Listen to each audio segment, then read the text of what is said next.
RBA left Australia's cash rate unchanged at 3.6% in September, as expected, but the tone of today's statement was noticeably more hawkish than markets and myself had anticipated.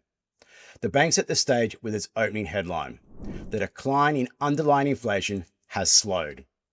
It went further, warning that recent data, while partial and volatile, suggests that inflation in the September quarter may be higher than expected at the time of the August monetary policy statement.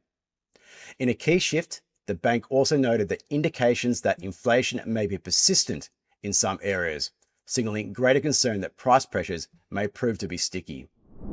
On the domestic economy, the RBA highlighted that private demand is recovering a little more rapidly than expected, with private consumption picking up as real household incomes rise and financial conditions ease. It said the housing market is strengthening and noted that credit remains readily available, underscoring that activity is responding to earlier rate cuts. The RBA also pushed back against concerns surrounding the labour market. While employment growth has definitely slowed, it stressed the unemployment rate was unchanged and that labour market conditions have been broadly steady in recent months and remain a little tight. Reinforcing that view, it added that measures of labour underutilisation remain at low levels.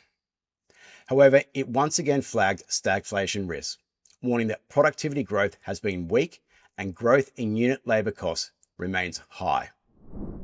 The tone of the statement points to the growing risk of the easing cycle being over, unless unemployment rises above 4.3%, which the RBA has forecast out to the end of 2027.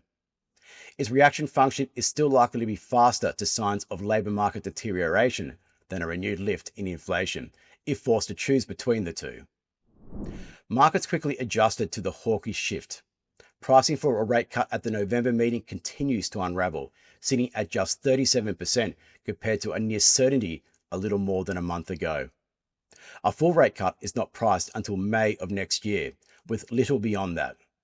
The market is shifting its view that the neutral nominal rate is well above 3%.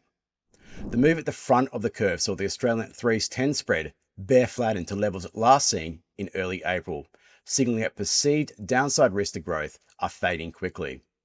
The lift in short-end yields may underpin the Australian dollar, particularly against the crosses.